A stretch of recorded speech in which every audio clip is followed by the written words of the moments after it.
Hi folks, yes we're back. We'll put pre-show on for a second. I ran slightly late tonight. A couple of other technical issues blew up, but we're just close to going now. And the doggies are here, of course, as you saw perhaps earlier on, looking relatively relaxed. It's a bit cooler here now, so they're a little bit more happy to sleep in their baskets for the period of the show. So that's hopefully what will happen. And of course, as normal, the main studio's here. Leith is teed up ready to come in over there. We're going to have a really fascinating conversation today. So much to talk about. I reckon we could make this a 5-hour show, but we won't, but we could.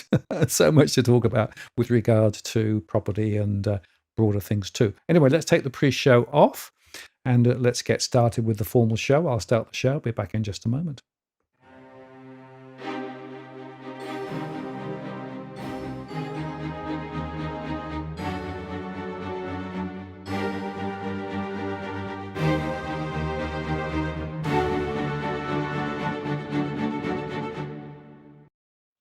Well, good evening. Welcome to this live stream on the 25th of August 2026. It's Martin North here from Digital Finance Analytics. Great to have you back on for another Tuesday evening. Thank you for taking time out, and very important conversation this evening with Leith. Before I bring him in, I'll just remind you, of course, that we're not providing specific financial or property or legal advice. It's a general conversation. But if you'd like to ask a specific question, if you use that Walk the World DFA, that'll get into my queue and I can then bring your question into the conversation.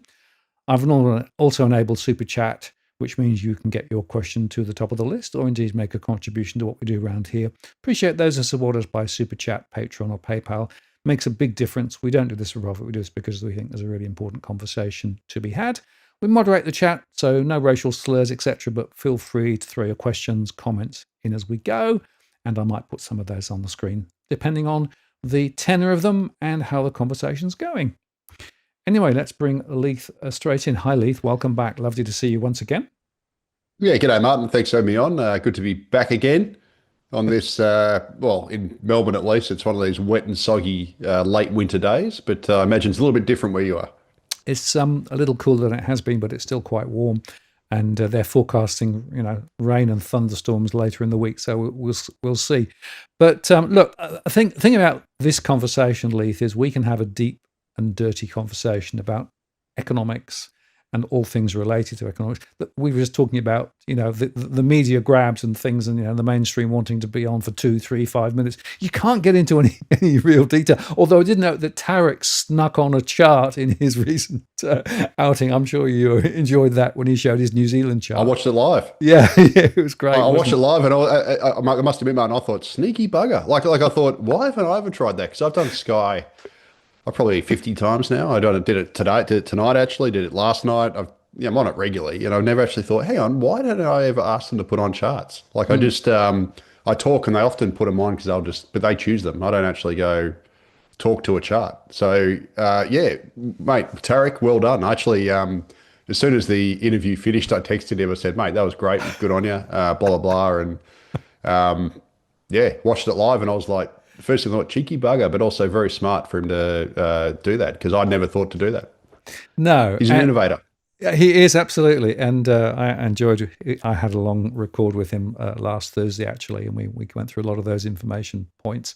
And, it touches on New Zealand migration. We'll get into that. But I wanted to start the conversation just a little bit differently tonight because I've called this yet another housing price gotcha, right? Because there are so many things we could talk about.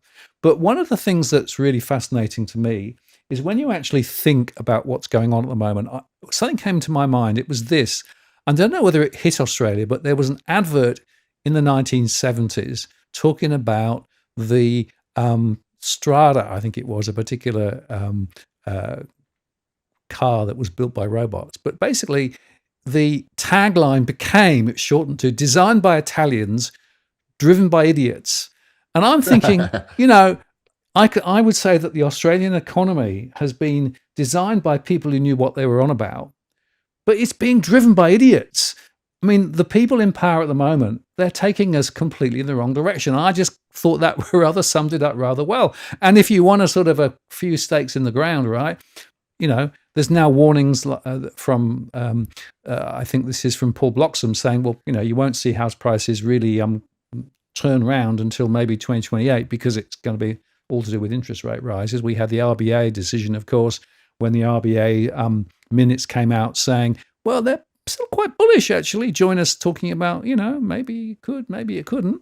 And then, of course, we had the Baffler fallover, 3.6 billion collapse. This is the private funded developer, but 15,000 houses and apartments in the construction pipeline. That's not going to help our housing. And then I thought it was quite interesting that people are quoting New Zealand as though somehow the densification of Auckland is actually the way to solve the New Zealand housing crisis, when of course it isn't, and we'll touch on that.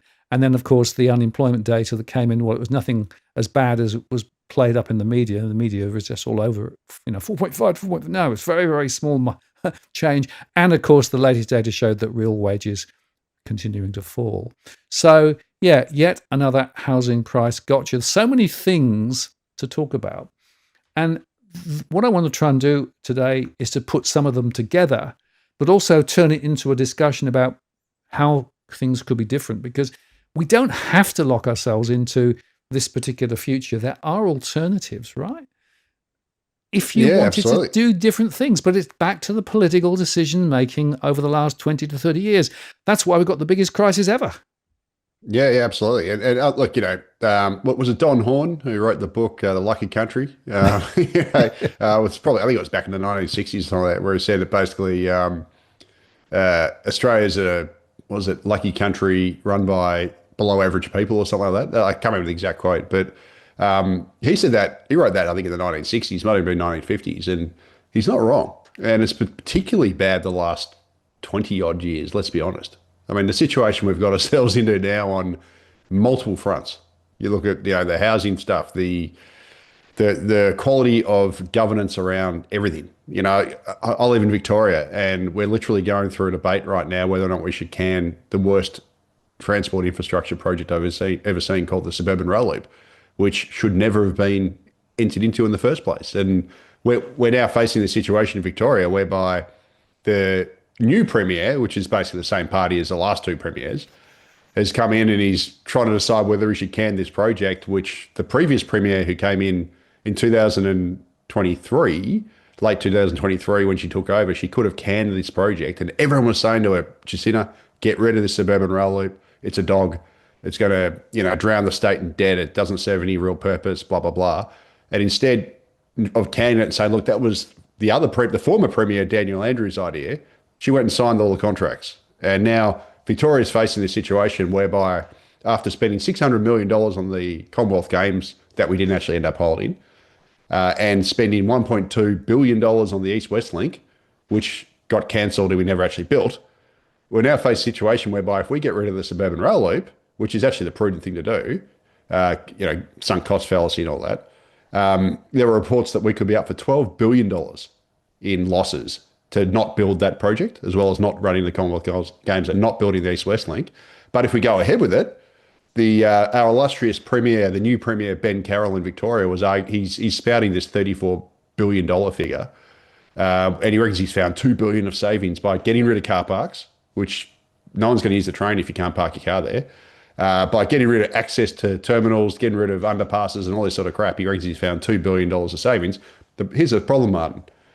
The Suburban Rail Loop, that 34 billion-ish figure that went up to 36 billion was estimated 5 years ago. And what's happened in the last 5 years? Construction costs in Australia have risen by about 40%. So we're probably looking at a more realistic build figure for the first stage of this SRL, the Suburban Rail Loop, of more likely to be $50 billion. So Victorians are stuck in this basically no-win situation. We can this project and have to pay out broken contracts, and we've also sunk a lot of money into preparatory works and stuff. We lose maybe $12 billion, or we go ahead with it and we have a dog of a project for $50 billion that serves no real purpose and is going to drown the state further in debt, probably lead to another credit rating downgrade at a time when Moody's forecast that Victoria's interest payments by the end of the decade are going to be $1 in every $10 of revenue is going to be spent on interest payments. But Victoria is a microcosm of the country, right? It's obviously the worst example of it, but this is the kind of dumb policy making we've got left, right, and centre across Australia to different degrees. Like, look at the Snowy Hydro 2.0. Here we have an infrastructure project where Malcolm Turnbull got up and announced that project 9 years ago. Instead of saying 9 years ago, you know what, we're going to build some nuclear generators, for example. And we probably have a nuclear generator now actually producing power for zero emissions using some of our 30% of the world's uranium stockpile. He instead said, we're going to build this storage project. It's going to cost $2 billion and it's going to be done by, I think, early 2020s. So it should be built by now. Surprise, surprise, in true Australian fashion, that the cost of that project now is forecast to be over $40 billion. And it's likely not to be built until mid-2030s now, if at all. So the Snowy Hydro 2.0 is like another Suburban Rail Loop. It'll end up being a crap project that should never have gone ahead in the first place, that doesn't actually produce any power. All it does is store power, right? It's just basically a giant water battery, when we could have done something completely different 10 years ago, or even, shock horror, built some new coal generators to replace the ones that are that are getting old and tired, oh, net zero, we can't do that. Australia sells 7 times more coal to the rest of the world than we use. We could have just built a few new coal generators and retired some of the older ones.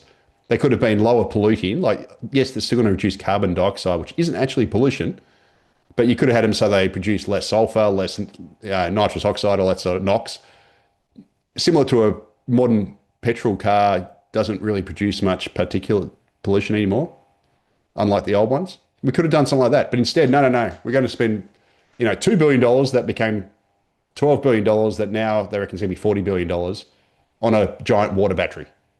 Like, this is the type of policy making we've got in Australia. And this is why we've got a stagnant economy with the lowest, or among the lowest productivity growth in the OECD over the last decade, where we have real wages and real household disposable incomes not growing. And our living standards are basically going backwards. We have state and federal government where the debt trajectory is, quite frankly, scary. And, it's just a failure of policy making and governance and institutions right across the entire economy now, unfortunately. And I've said this before and I'll say it again, Martin. If we continue down this road for another generation or two, we could easily become the next Argentina. So Argentina at the start of the last century was one of the richest countries on earth. It's got abundant natural resources like Australia, etc. And in 100 years, or even less than 100 years, Argentina became a joke. And that could be Australia's future if we're not very careful and we don't change things. Because if we keep going down this same stupid road that we've been on for the last 20 years, mass migration, when it's not needed and certainly not desirable, ridiculous energy policy, ridiculous, wasting of public money on all sorts of this boondoggle areas and transport and everything else that doesn't make any sense.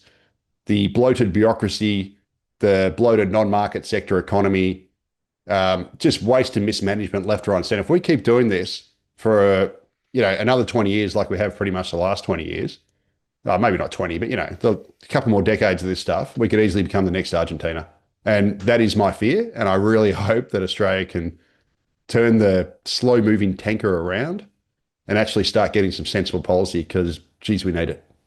Well, yes, the truth is that we've been going in the wrong direction for quite a long time. I would say that the seeds were laid 40 years ago, and it's just got worse and worse. Every political party that's come in has actually ignored the blindingly obvious things and just continued with the same old, let's pump the housing market. Of course, the states have benefited from very high stamp duty takes. Well, that's disappearing now. That's going to be another problem. The federal debt's 1 trillion. The state is pretty much the same. So we got close to 2 trillion of debt. Very expensive to service now because the bond yields around the world are very high because of the demand for financing, particularly driven by AI as well as high inflation. We can't ignore that.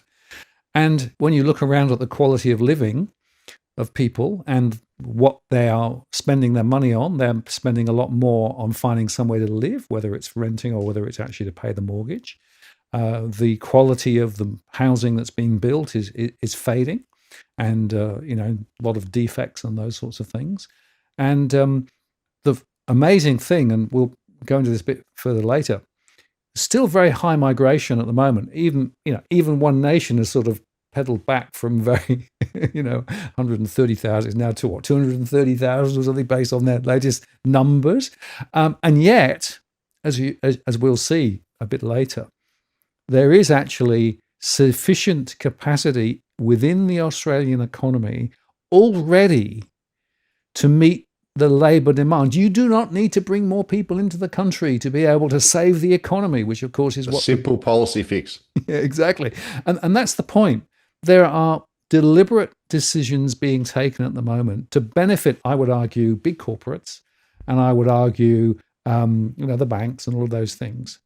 But ordinary people are just being caught in the crossfire here, and standards of living continuing to decay.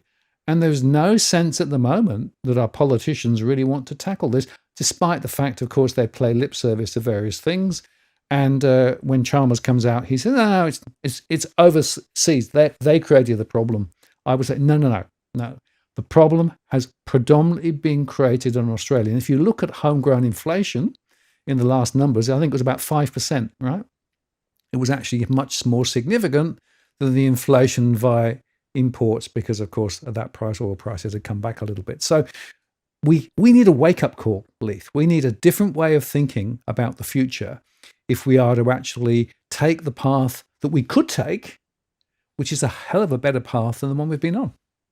Yeah, I mean, and really, if I had to distill it down to four things: a lower, far more skilled and deliberate migration system would be one. A an energy policy that aims for low cost and energy security over everything else, like rather than all this other net zero crap and everything else. That'd be number two.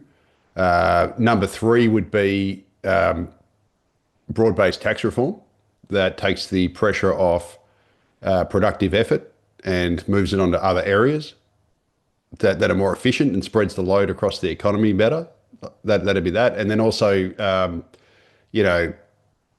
robustness in government spending decisions. So actually some deliberate attempts to get government spending down as a share of the economy.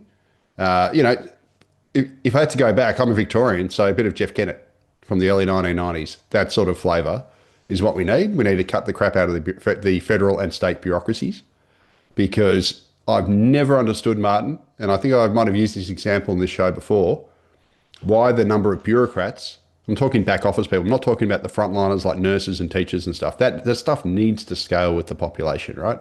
If you double the population, you need double the number of nurses, teachers, firefighters, police, all the frontliners who actually do the stuff that we care about. They need to scale with the population.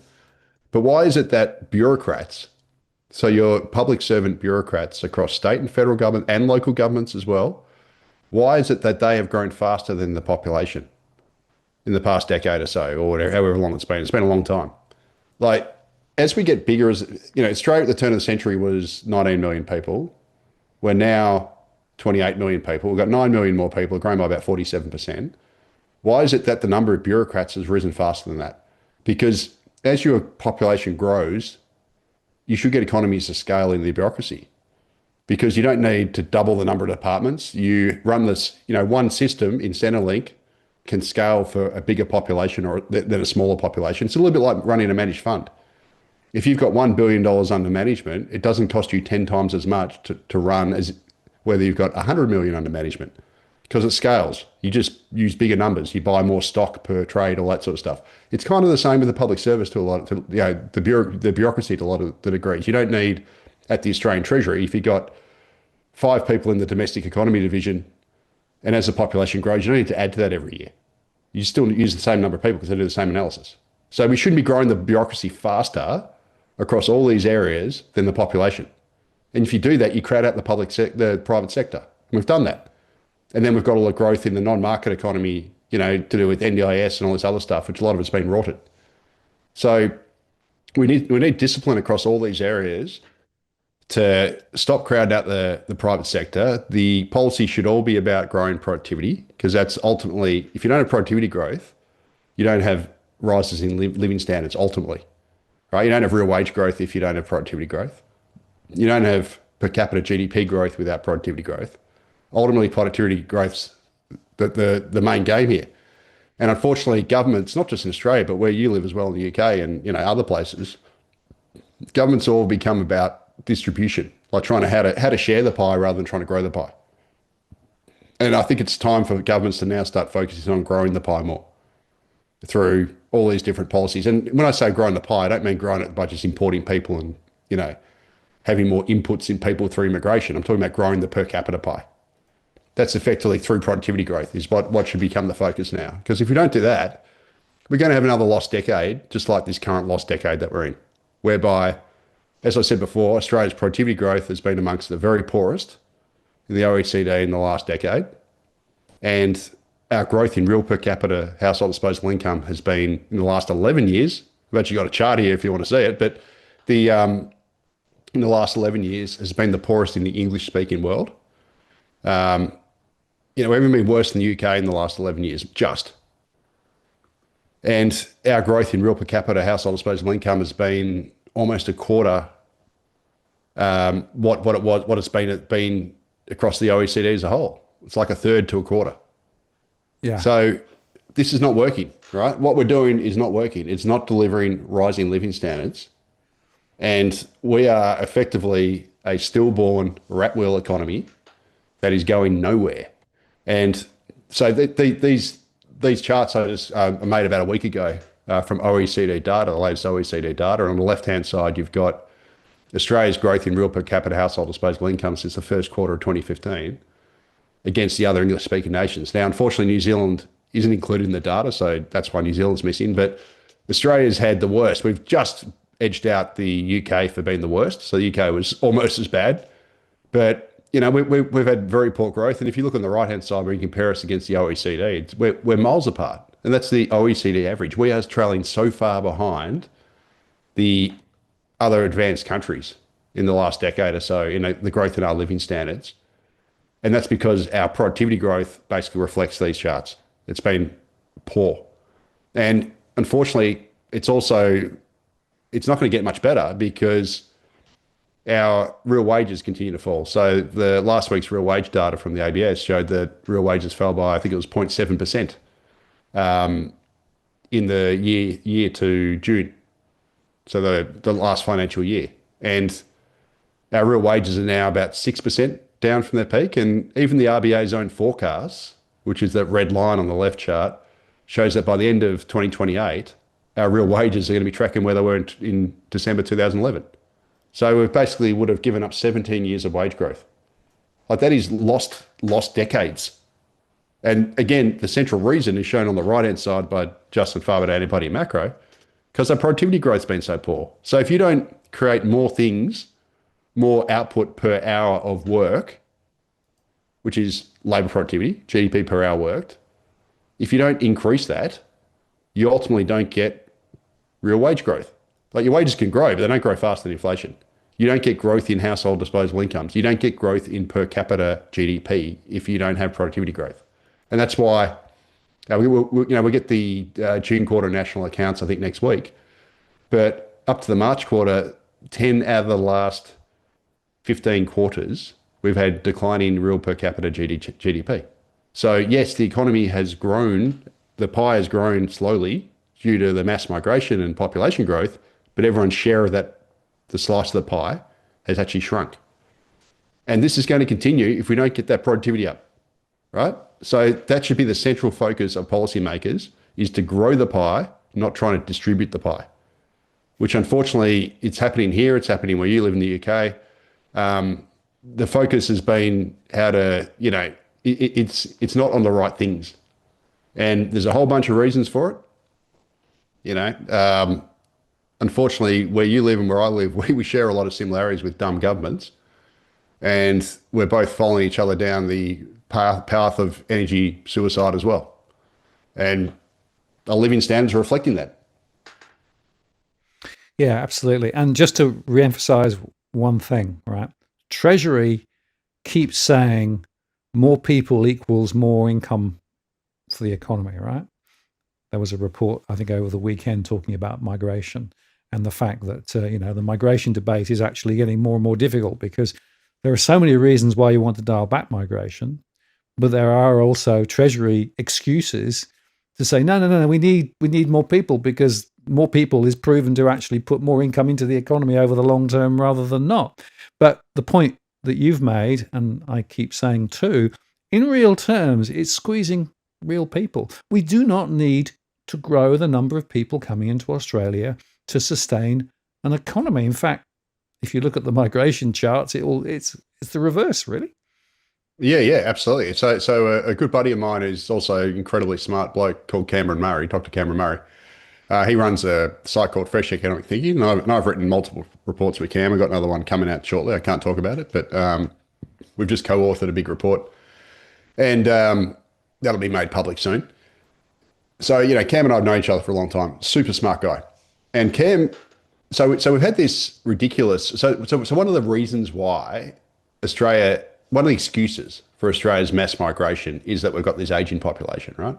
And the excuse is Australia's, and indeed the developed world's age dependency is rising because of the aging population, the retirement of baby boomers. And what that means is that the standard definition of age dependency is they take the number of people aged below 15 years old and the number of people above 65 years old, and they automatically assume that those people in both those categories, the under 15s and over 65s, are dependents. They don't actually look at who's actually working and who's not, right? So it's just basically an age-based definition of dependency. It's pretty stupid, really, when you think about it. So Cam, being the smart bloke he is, he went to World Bank data and he basically pulled all this data for all these developed countries. And instead of looking at the age dependency ratio based on those narrow definitions, he said, hang on, let's just work out the share of non-workers in the economy. So compare the number of people that aren't working compared to the total. And he called that economic dependency. And he's done these charts and they're quite astonishing.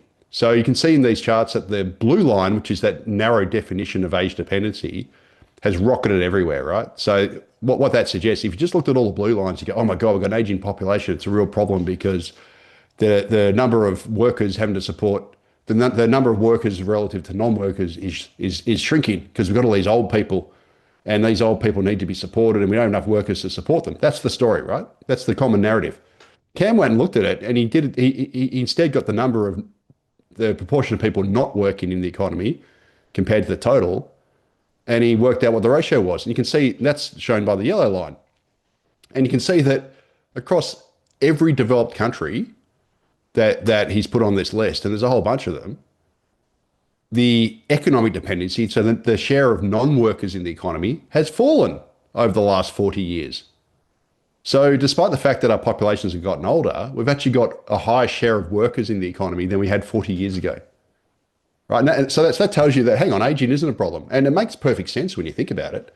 So the aging population, you have fewer people at younger age who are dependents, like kids. But also, because we're living longer and healthier lives, people are working longer. So everything's just been basically stretched out. And the other thing that's interesting here, Martin, is despite the fact that Australia's run a mass migration program that most other countries haven't, and we've grown our population at 2.5 times the OECD average this century. So our population has literally grown 2.5 times the fast as the OECD. The share of workers in the Australian economy, or should I say the share of non-workers, is no better than all these other countries pretty much. And you can see that Japan, so Japan's comment is often held up as the aging time bomb economy. It's terrible. It's got the oldest people in the world. Its population shrinking, doom and gloom, whatever. Look at the yellow line there in the dead center of that chart for Japan. Japan has far fewer non-workers, or should I say far more people working in Japan than they had 40 years ago. And Japan actually has a higher share of people working than Australia does. Despite the fact that Japan's population shrinking, they have basically negative migration and they've got this rapidly aging population. So what this tells you is that all these fears about aging and all the common narrative that was last week done by Martin Parkinson, the former Treasury head and business lobby and all this stuff, it's going to be doom and gloom if we don't have this mass migration because we've got an aging population, we've got skill shortages, all this crap, is complete BS. Because across the world, in low migration countries or negative migration countries like Japan, or negative population growth countries like Japan and everywhere else, we actually have a higher share of people working in our economies today than we had 40 years ago. So what is the big scaremongering here? And here's the other thing. I'm just going to get a bit of a rant here.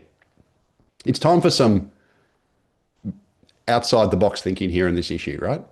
So if our policymakers, Treasury and all the other Muppets, think that we've got labor, are so concerned about labor shortages and they think that we need to solve this problem, there's a much better solution. Instead of importing hundreds of thousands of people every year through immigration and in the hope that it's going to solve skill shortages and never actually doing so, because when you import hundreds of thousands of people every year, those people need things. They need housing, they need infrastructure, they need services. So they don't actually solve skill shortages, they actually create, because even if they work in a particular area and they help to solve the shortage in that area, they create demand in other areas. And then that just exacerbates shortages elsewhere. So as a result, Australia's run this mass migration, 2.5 times the OECD average population growth this century, but our skills shortages are worse than ever. What does it tell you? It doesn't work. Because, for example, if we imported 500,000 builders to try and solve the housing shortage, those 500,000 builders would need healthcare. The kids would need to go to school. We need extra infrastructure for them. We need all this extra stuff. And then those 500,000 people would then create shortages in all these other areas. And then policymakers go, oh, gee, you know what? We need to now import a whole bunch of teachers. Oh, we need to import that. We need to import that. And once you go around this whole loop, at the end of it, you won't have enough homes again. Because you just run this rat wheel economy, this whack-a-mole approach where, oh, skill shortage there, whack it. Oh, and then it pops up here. Oh, whack, whack, whack, whack, whack, whack. This is how idiotic the policy making in this country. And there's a much simpler solution. How about we just get rid of the income test for the age pension, right? Because we have, as my charts here show, and I pulled this data yesterday because I've been looking a lot into this issue. The chart dead center of this slide is the number of people aged 65 and over in Australia. Currently, or as of March this year, according to the ABS, there was 5 million people in Australia aged 65 and over, right? That's a hell of a lot of people, right? Now, our stupid pension rules in Australia make it so that so I'm excluding people who don't qualify for the pension because they have heaps of assets outside the family home. So those people exclude anyway because they don't meet the age pension asset rules. For them, there is no disincentive to go and do an extra work because you're not getting the pension anyway. But for those who are getting the pension in Australia because you don't have many assets outside your family home, you are disincentivized from taking on paid employment. Because when you take on paid employment, you can be taxed an effective marginal tax rate of close to 80%. So what that means is you go out and you go, okay, cool, I'm going to work 1 day a week at a shop or something else. You work that 1 day a week, you come home, you go, hang on, I'm not getting any, I've earned hardly any money because my pension has been reduced because I've earned this money. So as a result, because of those high effective marginal tax rates, because we've got this pension income test, a lot of senior Australians don't work. The participation rate for people who are getting the age pension, labour force participation rate, is just over 3%, right? Very low. Now, and the overall participation rate in Australia for people aged 65 and over is 16% currently, right? So that's the red line on the left-hand chart. Yeah, sure, it's up a lot from 20 years ago, but it's 16%. Now let's take a look across the pond at New Zealand. New Zealand has a non-means tested pension that is available to everybody, right? So I'm not saying Australia should go that far. We should probably keep the asset test, but New Zealand has a non-means tested pension. And what that means is that if you're 65 and over in New Zealand and you're getting the pension, you can work extra hours without losing that pension. So as a result, there is no disincentive to going out and doing work. And you just get paid, tax on what you earn. So you just pay tax on what you earn. So as a result, New Zealand's labour force participation rate for people aged 65 and older is amongst the very highest in the OECD because their pension system is not means tested. And New Zealand's labour force participation rate for age pensioners, or for people pension age, is a whopping 26% versus 16% in Australia. It's actually 10.3% is the difference. And that's that green line on the left chart. Now, so I did a little thought experiment. If we got rid of the income test for the age pension, so there was zero disincentive to working if you're over 65 and over, you wouldn't lose your pension benefits from doing that. And we just simply charge tax on your pension amount plus whatever you earn, you just pay income tax on. Surely that would be a massive incentive for older people to go out and work, right? So there'd be a whole bunch of people out there who would like to do some extra work, would like to do some extra hours. I personally believe working when you're older for a lot of people would be beneficial because you get socialization, it gets you out of the house, you get active, you get in the community, you earn some extra money, so that's obviously good. So you have extra disposable income. It's a good thing all around. It's actually excellent for the economy, obviously.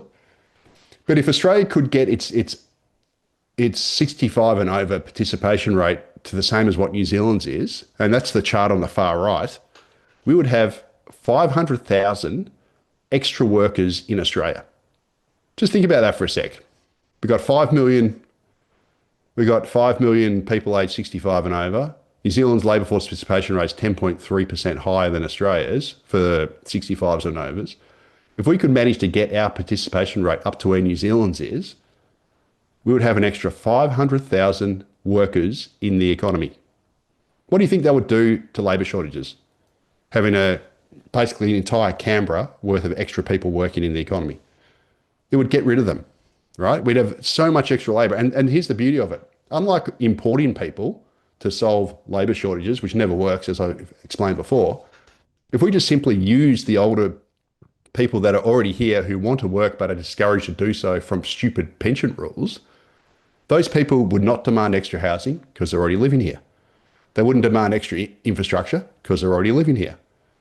They would demand some extra services because guess what? They'd have disposable income to spend. So they'd probably go out and go to the movies more and spend more money in cafes and whatever, right? But that'd be good. There'd be more money churning through the economy. The fact of the matter is, how about our policymakers? Like, if anyone from the Treasury is watching this, dial this into your brain. If we've got anybody from a political party, One Nation, whatever, watching this, or the coalition, Labor, adopt this policy. Stop importing so many people every single year, crush loading housing, crush loading infrastructure. Australians are sick of it. It is not working. We've got appallingly low productivity growth. It is not solving our problems. Instead, start doing some out-of-the-box thinking, some out-of-the-box policy like this to use the people in Australia better.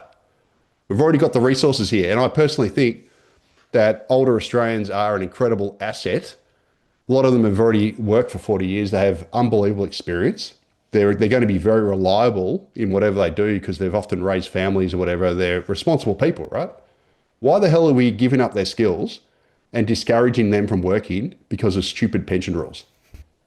Right? So, I used, I don't want to name the person, but we all know him, but a friend of mine I was talking to, his father or his father-in-law or something is a tradie and retired on the pension. And they reckon that person would probably work, a few days a week, a few hours a week, extra hours a week if they weren't penalised. And that person has incredible skills that could train people at TAFE, could, utilise their skills in the workplace for the betterment of the country, but they are dissuaded from doing so. It's just crazy. I know lots of people because my mum, she's actually, not her health's not great now. She couldn't do it, but because she's 78, I know a lot of older people in that who've been dissuaded from working for this very reason. It's ridiculous. Let's use them, right?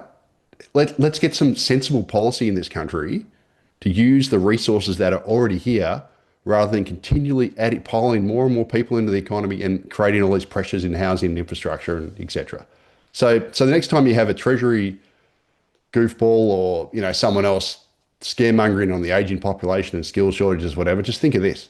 Like, why aren't they promoting a policy like this? That would solve so many of our problems. Absolutely, Leith. And I'd add another dimension. If you look at the unemployment data, we've got a lot of younger people who aren't in employment, right? So there should be another set of policies as well to bring those people in, perhaps with a different remuneration structure and a different support structure to bring them in too. So, work at the top end, work at the younger end.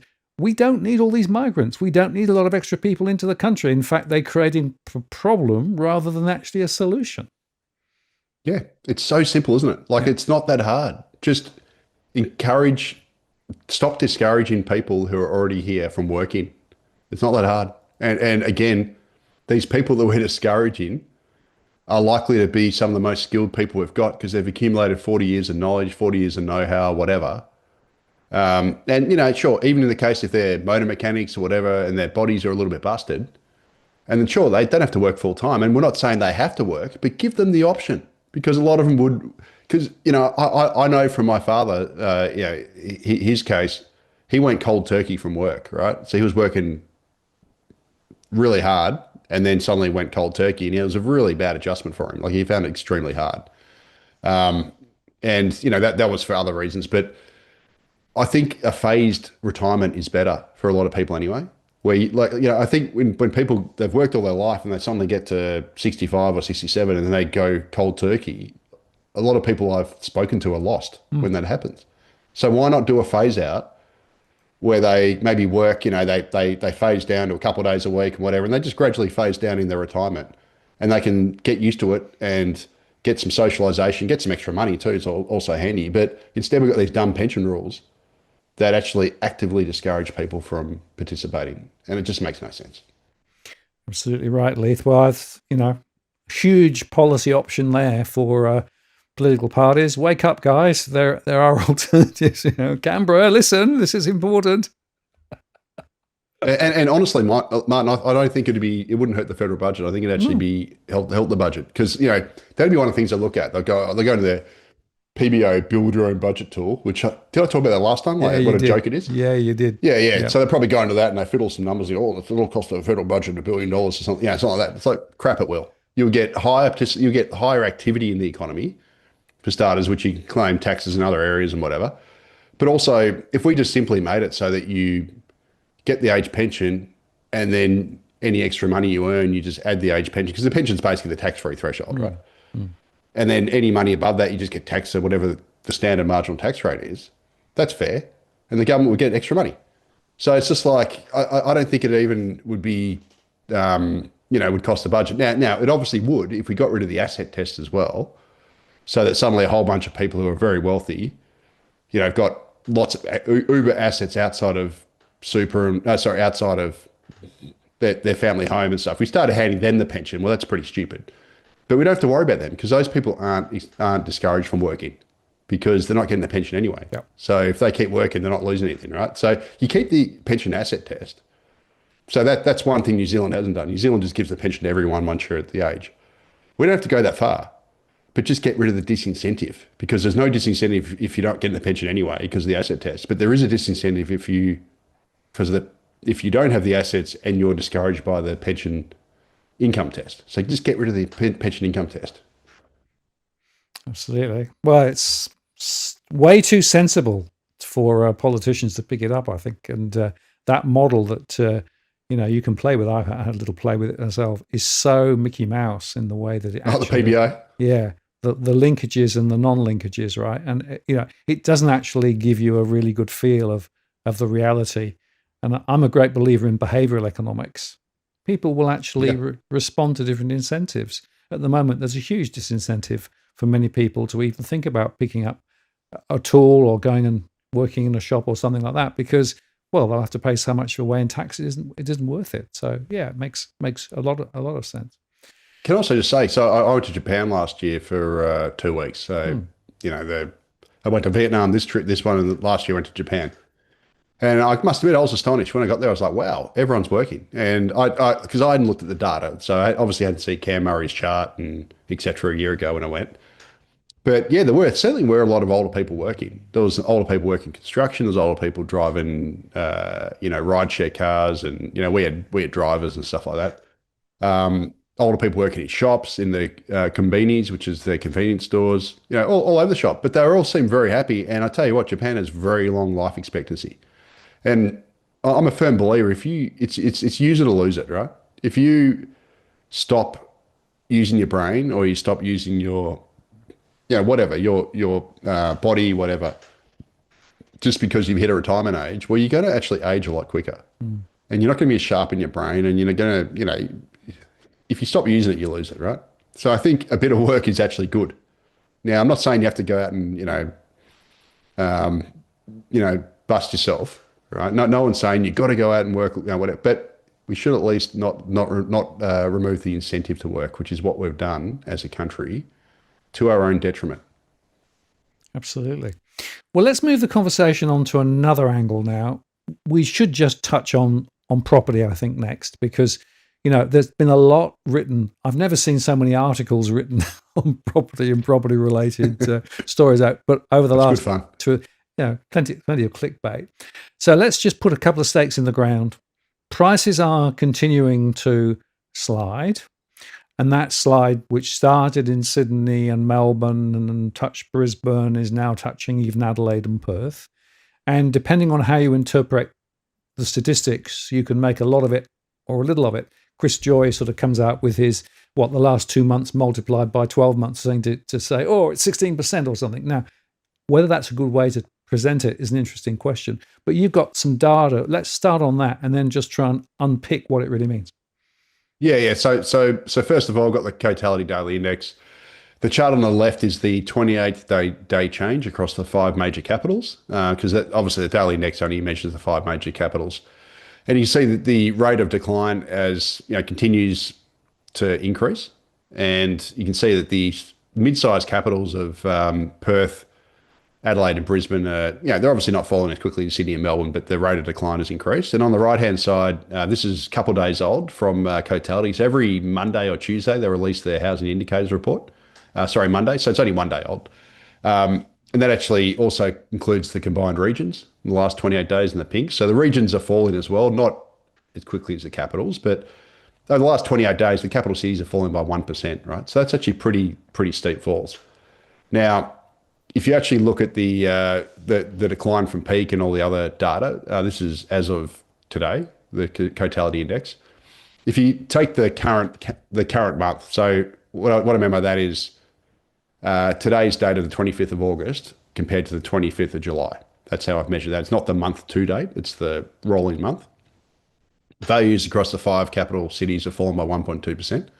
So that's pretty steep. And you can see Sydney is falling at a very fast pace. So Sydney's down 1.6% last month, Melbourne 1.2%. But the mid-sized capitals are also, their rate of loss is also accelerating. So they're all below 1%. But, Brisbane 0.8%, Adelaide, Perth 0.7%, still solid falls. And if you look at the quarterly decline, it's actually very quick. So across the five capital cities over the quarter, the most recent quarter, 3% decline. And Sydney's down a whopping 4.2%, which is where sort of Joy gets this 16% annualised from. Melbourne 3.6%, but the Brisbane, Adelaide and Perth in the last quarter are down by, 1.5% for Brisbane, 1% for Perth and Adelaide. So that's obviously more recent. Now the money chart is this one on the right, which is just something I've started doing. Just a couple of days ago, I created this chart, and what that shows is it shows the current decline in red across all the markets against the record decline. So when I say record, that's according to Cotality, their biggest decline in the last 40 years for each of those markets. And you see the biggest decline across the five capital cities is 8.6% in the last 40 years, and we're currently at 3.8%.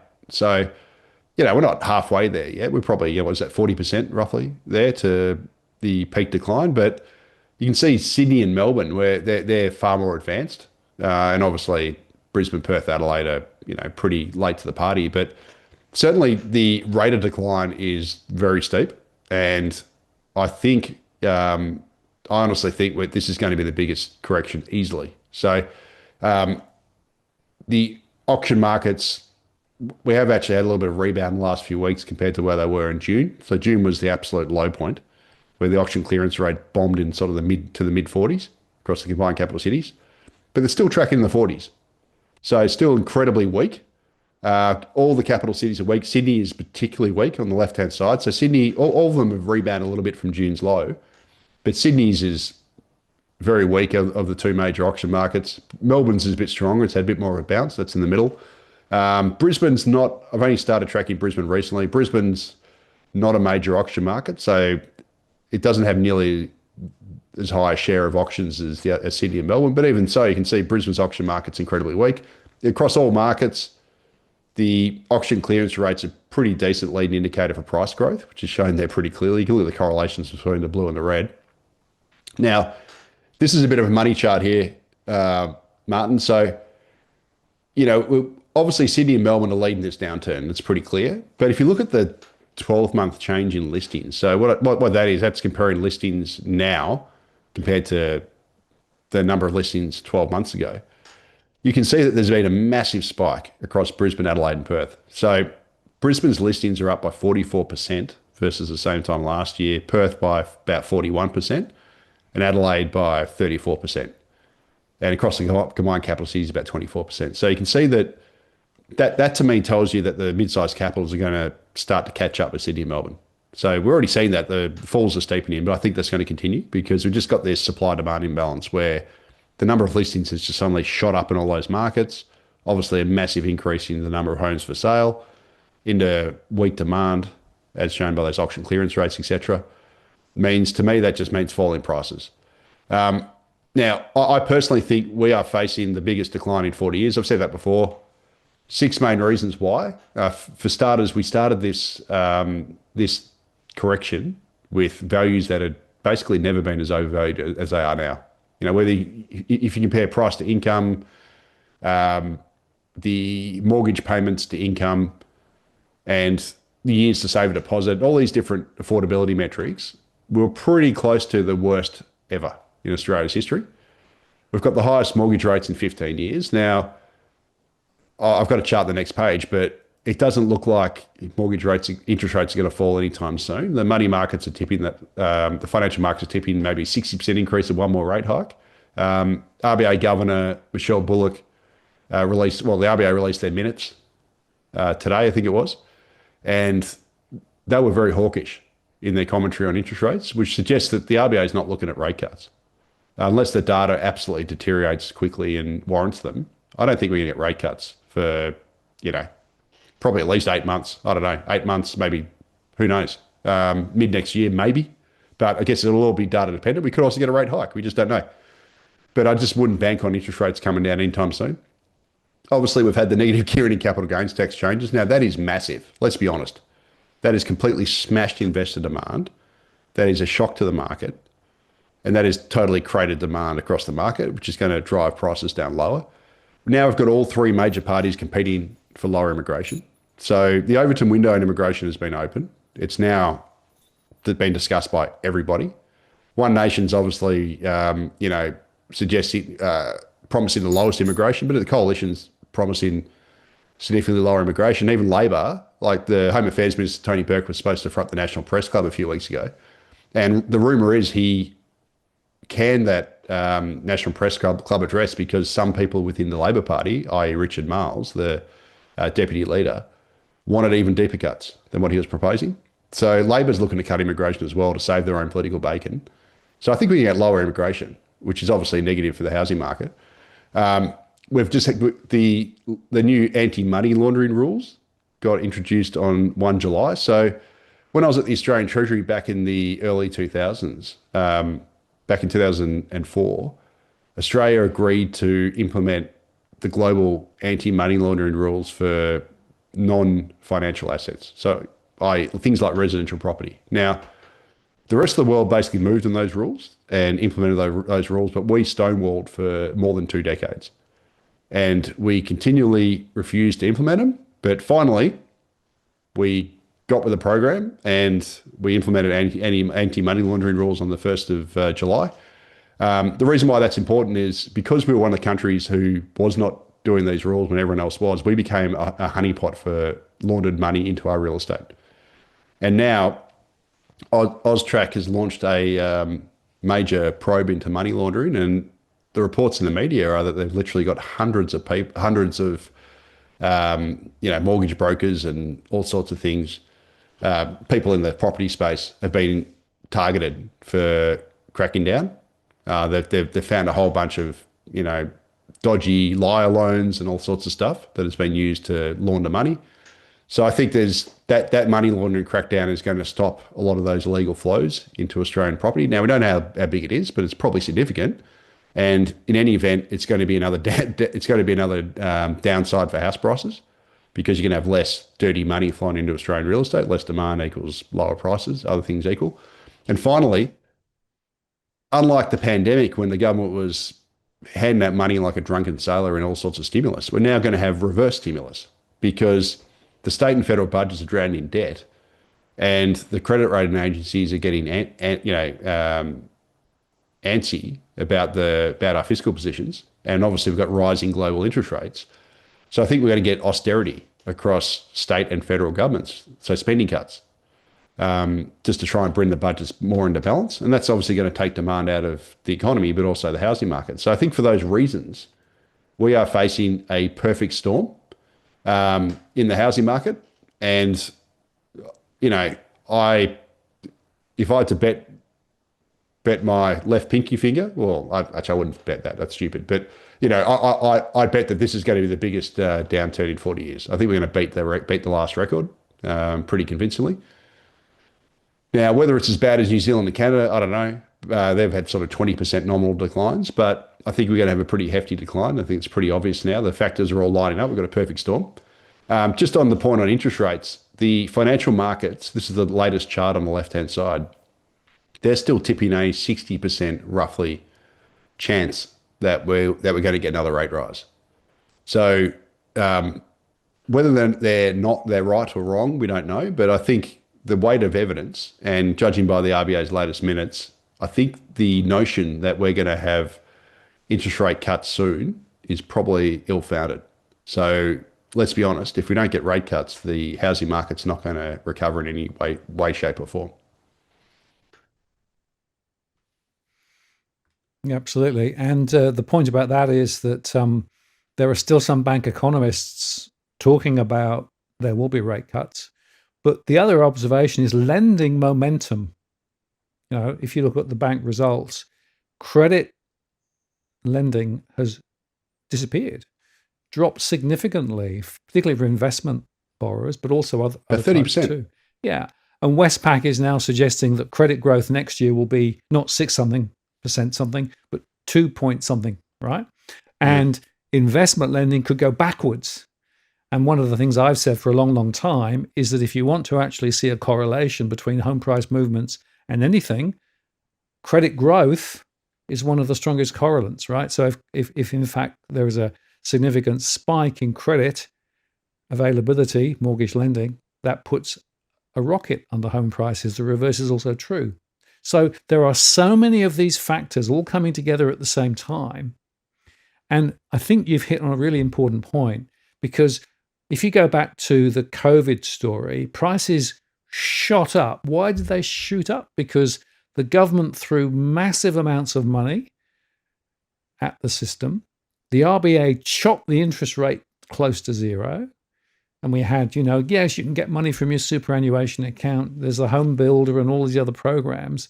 And we saw a huge spike in lending. The banks were given, a lot of freedom to lend and do all sorts of things. And that put a rocket under home prices. I don't see the same conditions this time around. I mean, no. Inflation's pretty hot. We've got high interest rates. We've got high government spending. And I'm not sure that the government has the capacity to respond in the same way as it did last time. But of course, those who are actually spruiking prospective changes are assuming the government's going to change their tune. Yeah, absolutely. And I'll tell you what's interesting about it too is so when the government put out the capital gains tax and negative gearing changes, if you go and actually read the budget fact sheet on it, they forecast it's going to raise X number of $1 billion for the federal budget. Right now, I can't remember the exact figure. I just don't have it at the top of my head. But the hilarious thing is, so they've obviously engineered a housing correction. Well, I mean, look, I shouldn't say engineered. They've exacerbated because the market was already turning down. It was already down, happening, especially Sydney. It was. Sydney and Melbourne was already turning down. The mid-sized capitals, they were slowing, but they've basically just given that a massive shot in the arm, right? And the hilarious thing about it is while the federal budget, according to Treasury's models and the PBO, whatever, build your own budget lies, etc., shows that the Feds are going to gain money, the states are actually going to lose money, because what we've seen is it's not just the prices falling, it's actually the turnover. So turnover's absolutely tanked, right? So the number of homes changing hands has tanked, and that has real economic impacts, because less turnover in the housing market means obviously less real estate agents, less banks writing mortgages, less sales at Harvey Norman because you don't get less people buying furniture for the new place and blah, blah, blah. Like, just filters through the whole economy. But the biggest losers from it actually are state governments. And particularly my state of Victoria, which is already drowning in debt and facing absolute dire fiscal situation. So this chart from Ernst & Young is actually pretty handy. So they did their annual budget monitor about a week or so ago. And they showed the reliance of stamp duty as a proportion of state and territory revenue. You can see that Victoria's got the highest reliance. So in Victoria, about 17% of the state's revenue comes from stamp duty. New South Wales, I think it's 16%. Queensland and Tas, 15%. But all the East Coast governments have a very high reliance on stamp duty. And what this means is now we're seeing this big, like not just falls in price, but more importantly, falls in turnover. The states are facing huge revenue write-downs. Now, Victoria's already got the lowest credit rating in the country. It's drowning in debt. But it's not just Victoria. It was RBC Capital, I think, put out a note a couple of weeks ago where they said that New South Wales and Queensland got a 50% chance of getting a credit rating downgrade by late this year to Victoria's current level because of the stamp duty decline. Now, Alex Joyner at IFM Investors, who's an absolute gun, he's one of my favourite economists. He put these charts on Twitter on the sales volumes across Sydney and Melbourne and the other capitals. And you can see Sydney and Melbourne in particular, transactions have absolutely crashed. Right? It's all there. I don't have to explain it. They've just, the left-hand chart's Sydney, the middle chart's Melbourne, and the right-hand chart's the other capitals. But Melbourne and Sydney in particular, they've had a huge fall in turnover. And a fall in turnover means a fall in stamp duty receipts. And plus, obviously, Sydney and Melbourne's prices are down by, more than 6%. So the prices are down 6% from peak. Sydney's a bit over that. Melbourne's around about 6%. But the volumes are down massively. So they're facing huge haircuts in stamp duty receipts, which, as I said, showed in that previous chart, Melbourne has the most. Victoria's got the biggest reliance. New South Wales, the second biggest reliance for stamp duty. So this is obviously doom, right, for these states. Now, Justin Farber and Anthony Macro put this chart up of Sydney's transfer duties, which is stamp duty. And you can see that this data is actually a bit lagged. So I can't remember exactly when it's for, but obviously it's a couple months old, right? Because the data takes a while to come through. But we're only at the very early stages of correction. And New South Wales has already seen their budget take a hammering. And that's only going to get worse, right? So this is doom and gloom for the state governments. And the hilarious thing is, as I said, the feds thought they're going to make all this money out of these tax changes, but all they've done is they've ended up robbing the states because the states are going to make less. So, net, governments in total are going to make more money out of these changes in negative gearing capital gains tax or less. I'd say they're probably going to make less. And I imagine some of the states are pretty grumpy about this because they've become so reliant on stamp duty. Now, that reliance was always unhealthy because stamp duty is a crap tax. It's a terrible tax. It has all these economic implications that are bad.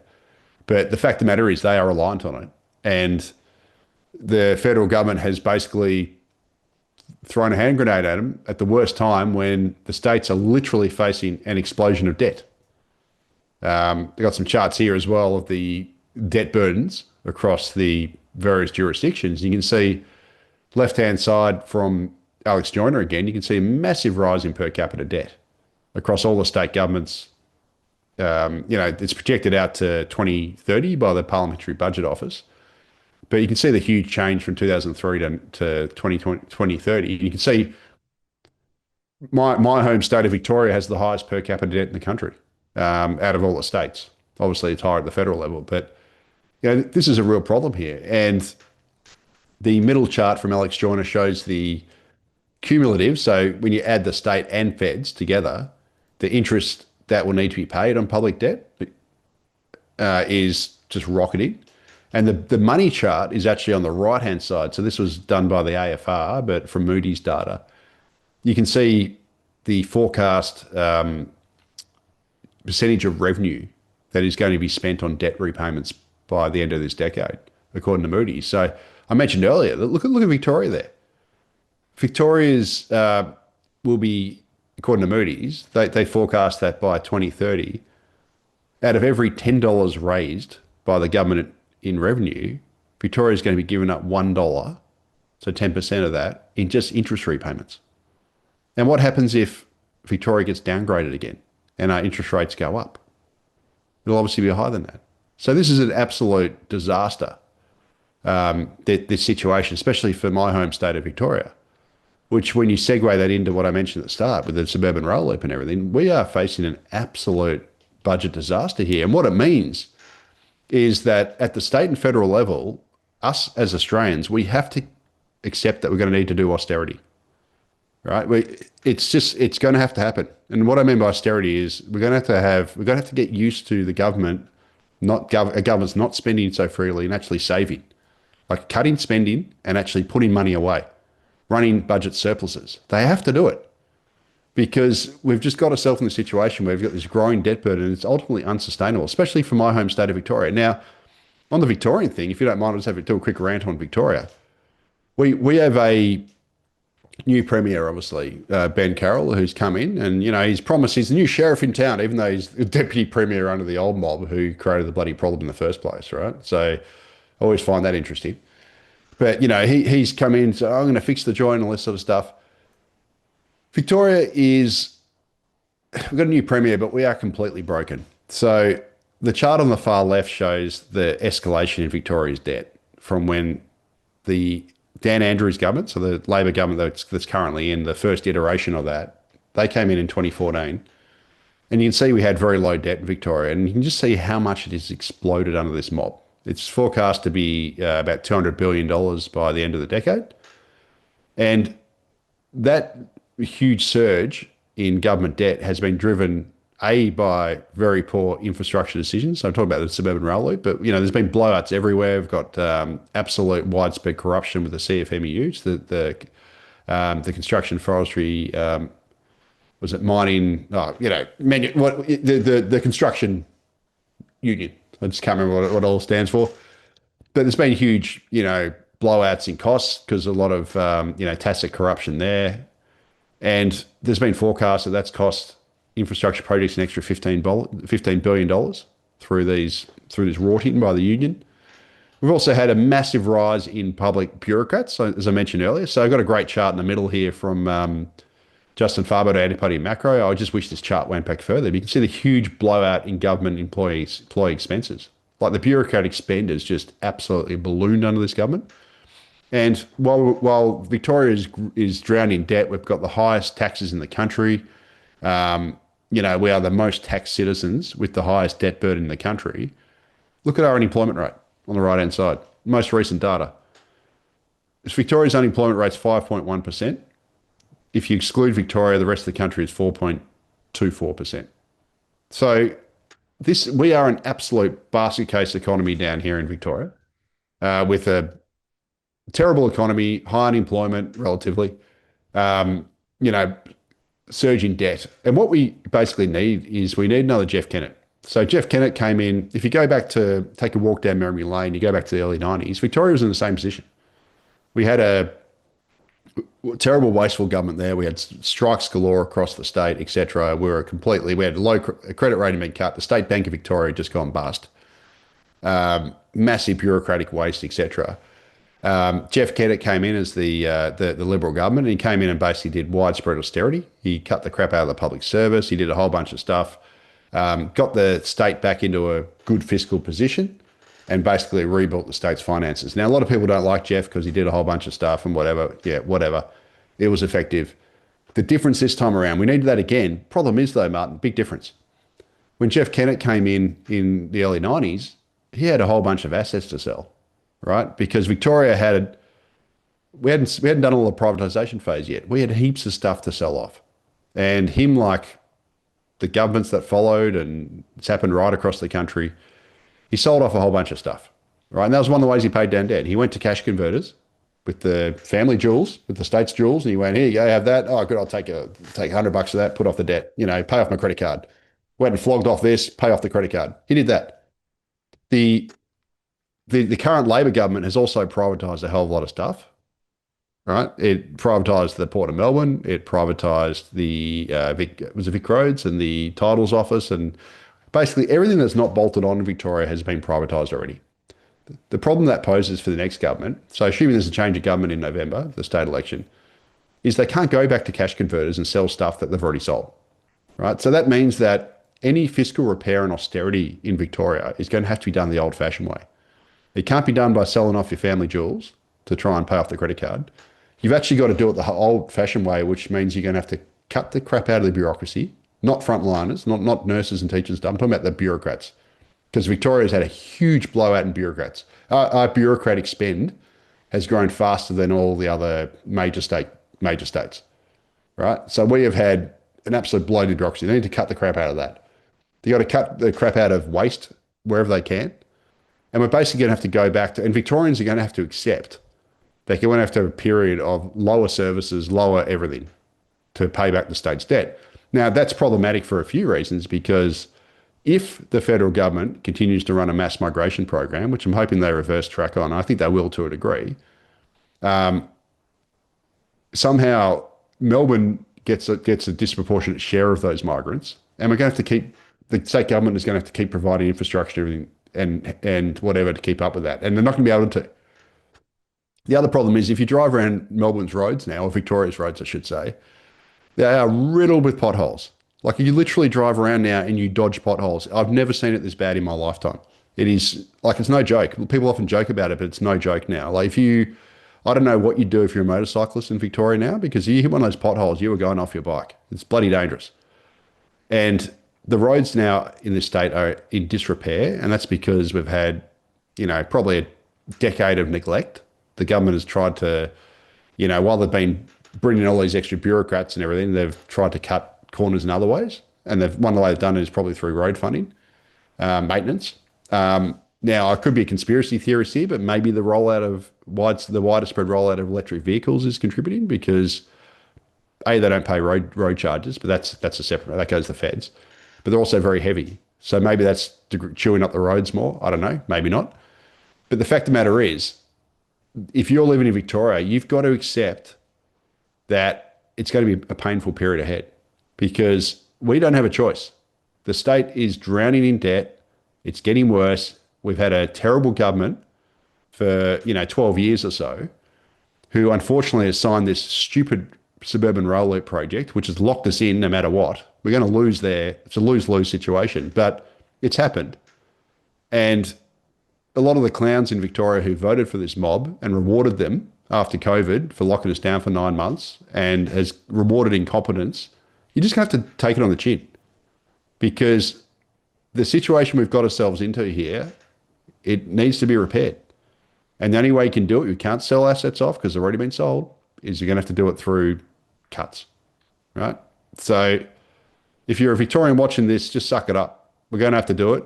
We don't have a choice. And that goes also more widely to Australia, the rest of Australia as well. Obviously, we're in a worse state down here, but the nation as a whole, we've been living beyond our means.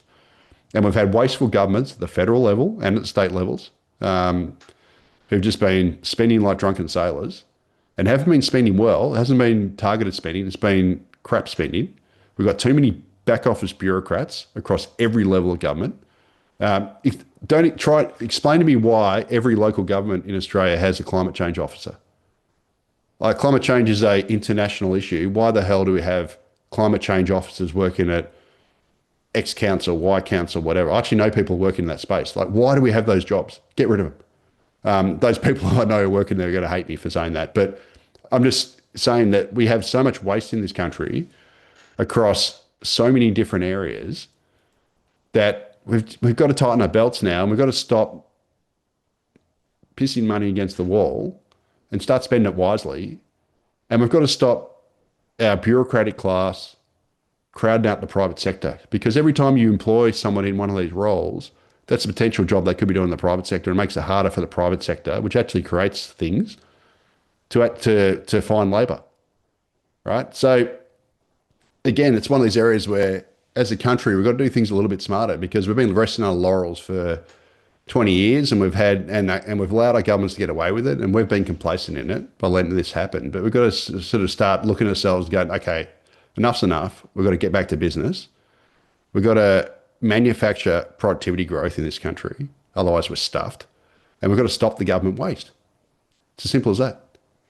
Yeah, I've just made an observation that as elections loom on the horizon, funnily enough, they seem to find money to be able to throw a little bit of corn out there to attract voters, right? They're doing it in Victoria even as we speak. Mate, I don't understand why. I understand why they do it. They're doing it to curry favour, but they had this ridiculous thing. Like, Victoria, as I've shown, is just drowning in debt. And then a couple of months ago, we had this thing where you could just sign up and get a rebate in your car, on your rego. Yep. Like, you just sign up and the government gives you $200. Or there was like basically free public transport for a while, and then there was like half price public transport. And all this other stuff. Now, don't get me wrong, like they're all nice to haves if you can afford it, Yeah. right?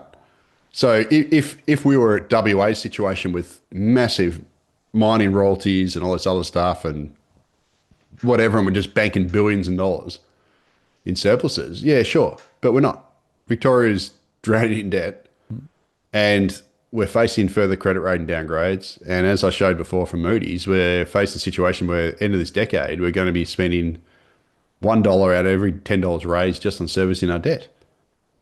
So we can't afford, we don't have all this money just sitting around in the, behind the couch.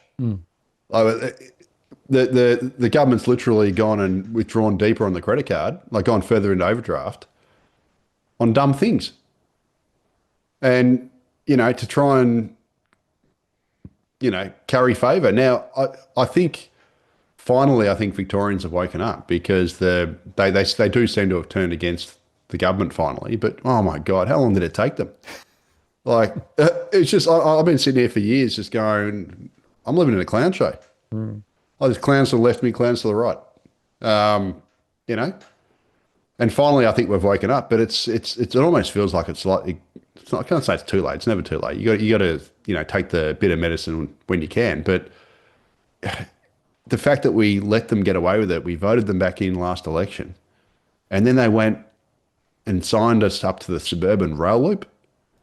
And now that's locked us into an absolute boondoggle project where if we cancel this thing, we could be up for $12 billion in costs for effectively nothing. That's the estimate that came out a few weeks ago. It was published in the Herald Sun. I can't remember who made that estimate, but $12 billion. Or if we build it, we're going to be stuck with this crap boondoggle project between Box Hill and Cheltenham. Who the hell wants to catch a train between those two places for $50 billion? Like, well, $50 billion is my figure. It's not an official figure, right? That's just, the official figure's 35 bill, but that was done 5 years ago when construction costs had gone up 40% and the inflation in things that's everywhere. Everything costs more to build now, right? So I'm saying it's probably going to be closer to 50, whatever the number is. Could even be over 50, I don't know. But that should be sort of a number people got in their mind, not this 34.5 billion, which is years old, but in a different environment that we had. Like, you can't build anything for what you could in 2021. Like, it's just not even possible, right? So we're caught between a rock and a hard place here. And we were put in that position by an idiot named Jacinta Allen, who was the former premier, who took over, who was unelected, who took over from Dan Andrews, dodgy Dan, dictator Dan. And she had the perfect opportunity when she took over to say, new sheriff in town. That was Dan Andrews' idea. I'm scrapping that project. Victorians didn't really want it anyway. And every infrastructure expert around the country was saying, do not build this thing. It didn't pass any cost-benefit analysis based on wishy-washy, very generous assumptions. It didn't pass any of them. And then she went and doubled down and said, and signed contracts and signed an all-female drilling crew and all this crap, and and then locked us in when she didn't have to. It wasn't her it was Dan Andrews' pet project. She could have canned it for the good of the state and said, oh, no, I've taken over now. We're taking a new direction. She would have been like, if she did that, I would have been going like this. Well done. Instead, she doubled down. And guess what? She's going to depart Parliament. I read, this isn't, official figures or anything. I remember reading the paper a week or so ago, or 2 weeks ago. She's going to get something. I think the figure was she's going to get a pension now for the rest of her life of $300,000 a year.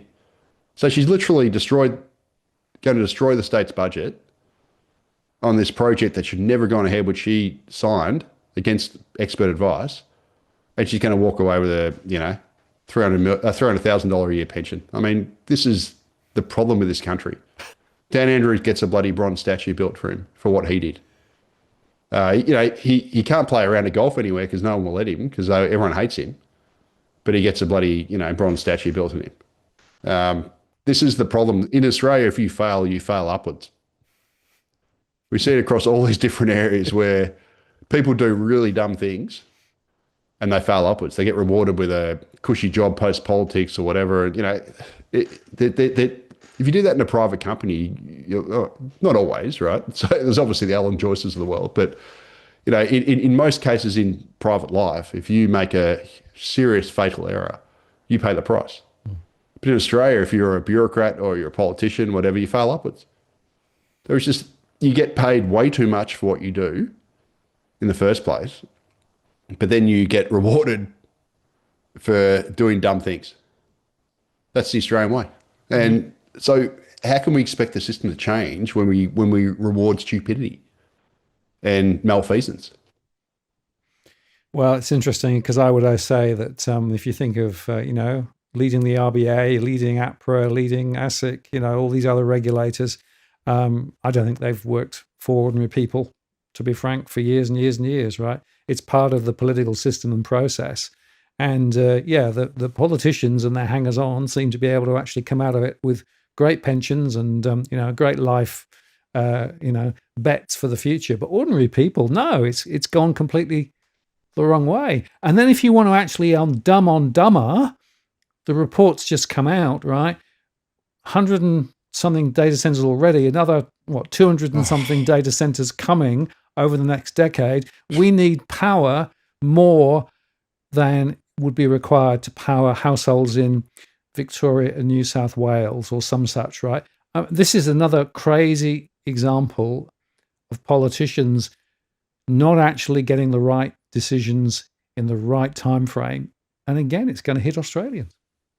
Yeah, that's right. So, mate, what can I say about Australia's energy policy? I mean, what a pack of absolute nufties.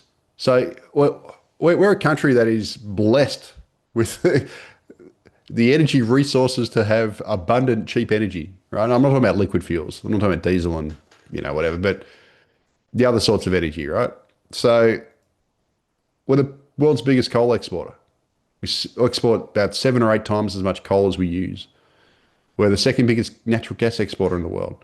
We export about, 4 times more more gas than we use. We have 30%, or I think it might be more than that, of the world's uranium, right? So we sell all this stuff to the rest of the world to use, but we deny it to ourselves, or we're trying to deny it to ourselves. And let's be honest, like, I've been beating the drum on this for, I don't know, a year or so, I can't remember, but saying that we are facing an absolute D-Day with energy, because we are facing massive demand rises for energy. So obviously the data center stuff's relatively new, but even before that, it was pretty obvious we're going to need more energy, because the official projection for Australia's population is to add 13 million people in the next 40 years. Well, that's another Sydney, Melbourne and Perth, or if not Sydney, Melbourne, Adelaide, roughly. It's a ton of people we need. They're going to need more power. The government is literally actively trying to promote and wants to electrify the entire vehicle fleet. So that's 22 million, I think there's about 22 million passenger vehicles in the country. Well, we're going to, over several decades, most of those are going to be electrified. That's going to require tons of electricity. And then now we've got the data center boom, where there's literally hundreds of these things planned that require oodles of 24/7 energy. So not this intermittent stuff you get from wind and solar. And then we're going to need desalination plants. Like, that's minor compared to the other 3 factors. But, if we're going to grow the population so aggressively, and we're going to have data centers that use a lot of water, we're going to need more desalination plants. Well, look, that uses a lot of power. So no matter which way you look at it, we're going to need tons of power. And at the same time as we need tons of power, AEMO, which is the chart on the bottom left here, this is the latest integrated system plan, forecast that we're going to lose 5 gigawatts of coal generation by 2030. So that's in a couple of years. And 5 gigawatts is enough to power just over 5 million homes. So it's about a gigawatt for a million. But they can be powered 24/7, right? They're not weather dependent. And we're going to lose 15 gigawatts of coal power by 2035. So that's about 9 years' time, according to AEMO. And surprise, surprise, but whilst Australia's doing this and we're busy shutting down our coal exports and, our coal generators, and we want to, all for net zero and to save the planet and whatever, the latest statistical review of world energy came out, was released, I think I said earlier this month, I think it might have been actually late last month, but it was released and it basically showed that oil consumption hit a record high globally. So there is no energy transition globally. Like this whole notion that there's an energy transition is just laughable. Oil consumption hit a record high. Natural gas consumption hit a record high. Coal consumption hit a record high. Fossil fuels accounted for 86% of total energy supplied. In Australia, it's actually about 92%. So we're actually worse than the global average. We're more reliant on fossil fuels than the global average. And carbon emissions from consumption of fossil fuels hit a record high. Right? So the world's not moving the same direction as us. Like, I'm sorry, guys. I know you all believe in this, we're about 1% of the world's carbon emissions. We're going to save the planet. But I'm sorry, but the rest of the world's not playing by the same rules as us, right? So, this isn't whether you believe in climate change thing or not. I'm a pragmatist. And I look at what the rest of the world's doing and I go, well, if they're doing that and we're doing this and all we're going to do is deindustrialize and shoot ourselves in the foot, maybe we shouldn't do that. That's not particularly smart. And it's not particularly smart to sell 7 or 8 times as much coal to the rest of the world and deny it to yourself. Right? That doesn't make sense. To me anyway. Like, I have a lot of arguments with my business partner, Dave Llewellyn-Smith, about this. He thinks I'm a nutcase and a right-wing nut job, but, I think I'm right. So the point of this is, this was all entirely predictable. And just this week, AEMO has come out. In fact, today it was. AEMO came out and said, oh, shock horror. We're going to be short energy by 2030 when the coal plants shut down. Because, the data center is stronger than we expected and the demand's stronger than expected. And the retail demand, the household demand's actually also higher than we expected because everyone's electrifying quicker than we thought. And all this sort of stuff.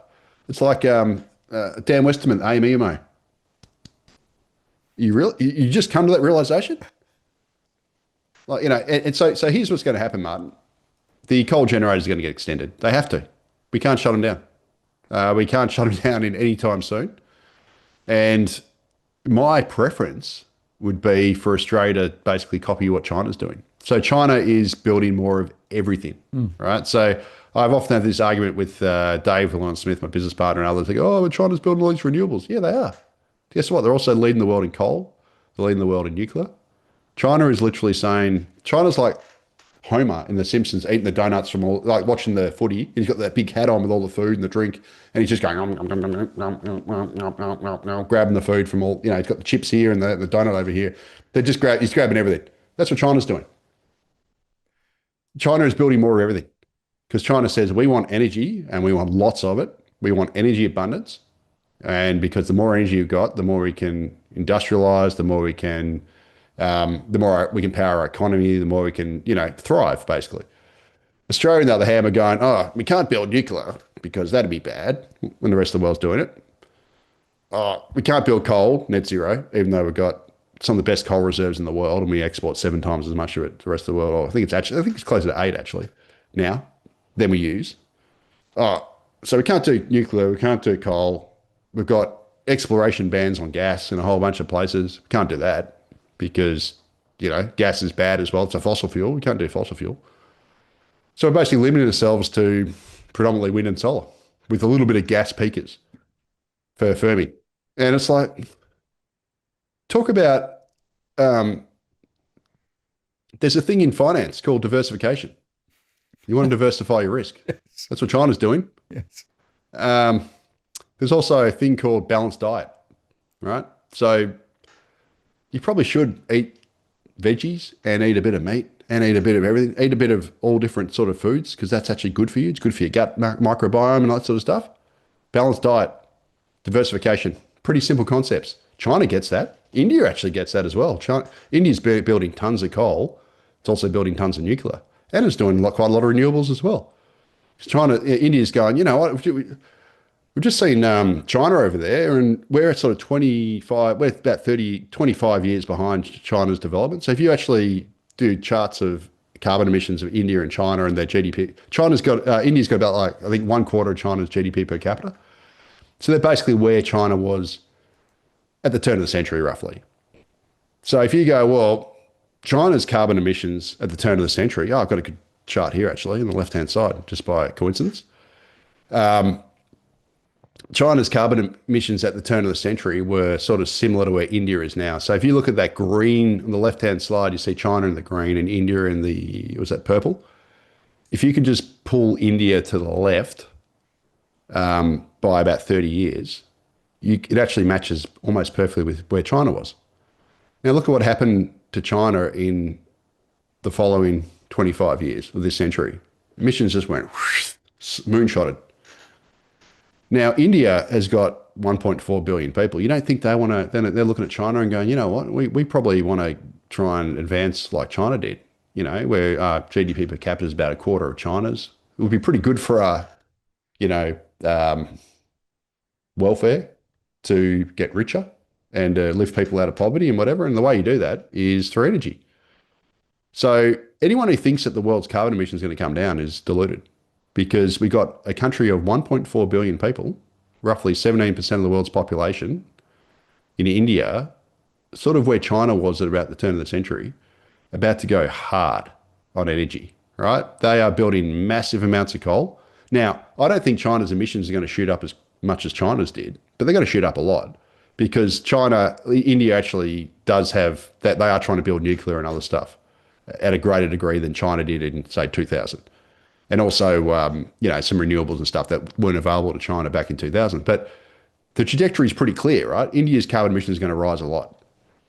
They're going to use more oil. They're going to use more, you know, everything, right? Because they're going to need more energy to lift their 1.4 billion people out of poverty. And they're going to try and do what China's done. They probably won't be as successful. Like, I don't think they'll be anywhere near as successful. But anyone who thinks the world's carbon emissions are going to fall when you got the country of 1.4 billion people going to use a lot more energy in the next 25 to 30 years as they try and advance is deluding themselves. So my thing is Australia should be pragmatic on energy. Like, this isn't, whether you're a climate denier or whatever. I'm being pragmatic. You look at how the world's going and you go, well, we can't influence that.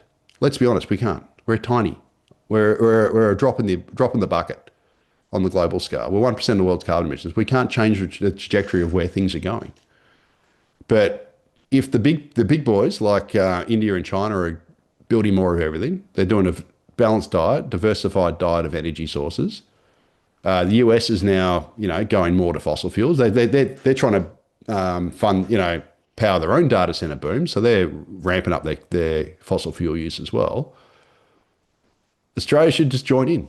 Like, just place energy cost and energy security front and center as the number one and number two priorities.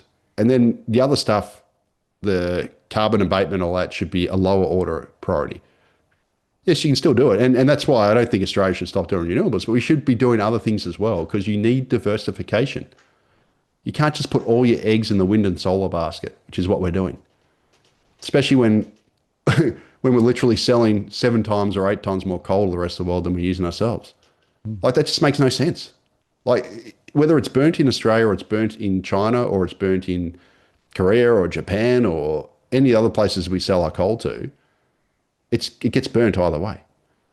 And it probably makes more sense to burn it in a cleaner generator in Australia than a dirtier one somewhere else. Now, certainly Japan's would be very clean, but you know what I'm saying? Like, it makes no sense to give ourselves expensive energy and deindustrialize and then send your emissions over to another country like China or whatever, because you've driven up the cost of energy so much that you cannot build things here anymore. So you end up sending that production somewhere else. And then you've got to transport the things that you used to build back to Australia, thousands of kilometers on a ship burning bunker fuel, which is incredibly dirty. Like, it doesn't make sense. It'd be better. Australia has high environmental standards. So it'd probably be better for the global environment and climate to build the stuff in Australia than to build it somewhere which has lower environmental standards. That's just logical stuff. But for some reason, we have chosen not to do that as a country. And here's the other thing, Martin. So everyone who's, you know, the developed world often gets attacked for carbon emissions. Oh, you know, the developed world are the ones who've driven up the carbon emissions, so the developing world's like to catch up, blah, blah, blah, whatever. The thing is, if you actually want a clean environment and you want a clean planet and you want things to be better, you actually need to make poor countries rich. Because you go to any rich country in the world and the environments are good. The air is clean. There tends to be no rubbish in the waterways, or very little. There isn't much sewage in the waterways because rich countries value the environment because we have enough money, we have enough resources to meet our basic needs that we then have resources to dedicate for other things like environmental protection, right? You go to a poor country, go to Bangladesh or India or Pakistan or, African countries or whatever, they are garbage tips, right? The waterways are polluted. There is garbage literally everywhere. People just throw crap on the street. They defecate in the street. Now, I'm not trying to attack the people here. I'm just saying that they're poor places. So in poor countries, the environments are a lot worse because people are just trying to get by and to survive. And we actually see with China at the moment. So China's, as it's become more advanced and everything, it's now putting more value on the environment. And they're trying to actually clean up a lot more of the environment because they're now becoming richer. So they've got resources to put into cleaning the environment. So my point is, I guess my long-winded way of saying that is that if you give these poorer nations access to fossil fuels and energy, rather than trying to restrict it through net zero and all this other crap, you'll probably actually end up with better environmental outcomes in the end. Even if you do end up with a little bit more carbon emissions in the air, because carbon is not pollution, right? Pollution's pollution. Sulfur and nitrous oxide and poisons in your waterways and all that stuff, that's pollution, not carbon dioxide per se, right? So my view is we should be aiming for energy abundance everywhere and literally lifting people out of poverty. And ultimately, the only way you can get energy abundance is by getting the most dense forms of energy. And the most dense forms of energy come from things like nuclear, which is also zero emission, because a little tiny pellet of nuclear can power, I'm trying to think who it was who said it. They said basically a pellet of nuclear or whatever can power a car. That's something the size of a car, right? It's energy dense. And that is the sort of power that we should be trying to promote across the globe, is nuclear power, which is the most densest form of energy and is actually zero emission and has the lowest environmental footprint, because one nuclear generator takes up very little space, can generate, say, 1 gigawatt of power, versus building 400 plus wind turbines spread out across the land with interconnecting wires and substations and all this other crap where you got to carve the top out of hilltops, and then you got to have batteries because they don't work all the time, so you got to have batteries to store the power for when it doesn't work and all this other crap. That stuff is not good for the environment, right? So, I think as a planet, we need to be a lot more sensible in the way we do things. And in Australia in particular, we should be taking a diversified, balanced diet approach to our energy, having diversity of sources, not just trying to put all our eggs in the intermittent wind and solar basket, right? Now, I know a lot of the, the renewable fanboys are going to hate that, but I'm just trying to be practical here and logical. And if if these people truly cared about the environment and not just carbon emissions, they'd probably be pushing for nuclear more, because that's actually the best option for the environment, lowest environmental footprint, as well as being zero carbon emission. Uses the least resources as well, because one generator can, as I said, do the same as what probably 400 wind turbines can do when you factor in their intermittency, and then having to need battery storage and all this other stuff so that the power's there when you need it. Rant over. Very important rant. In fact, you see that there's someone suggesting you should go into Parliament, Leith, to help sort the mess out. Good luck with that. Well, mate, I'm already dealing with my own politics on my website. So because Dave and I are in civil war on energy at the moment. So anyway, so I'm already dealing with my own internal politics. But we'll see. No, but this is a really important point. And the bottom line for me is, when I look at the survey data that I get every month, right? Yeah, the housing costs are huge, whether you're renting or with a mortgage, but the energy costs are huge too. So again, it's actually taking money out of people's pockets and budgets at the moment. And I had somebody the other day saying, well, the inflation rate is this, but I've just had a 5.7% increase in my energy bill, which I wasn't expecting. And it's like, it's going to continue, right? Because it's going to get worse. Yeah, exactly right. Because of this supply-demand disequilibrium, because of this focus on some rather than not. And of course, the way that the gas pricing works as well, with the international players setting the market price for Australia too. So there is a bunch of stuff here. But as we come to the end of the show, Leith, I want to highlight again, as I said, designed by Italians, driven by idiots. There are alternatives, right? There are alternative policies that you could put on the table around energy, around housing, around some of the issues with employment that could make a huge, huge difference. And yet somehow our politicians seem completely unable to break out of the current mode of thinking. And that's the thing that I get so frustrated about. I think it's driven by Treasury and their myopic view, and the fact that the politicians are afraid of being brave on some of these things. So they take other issues, certain votes that were taken over the last couple of years. You think, well, why are you doing all that? Why are you focusing on that? There are these critical issues that actually we need to tackle to get Australia to a different place.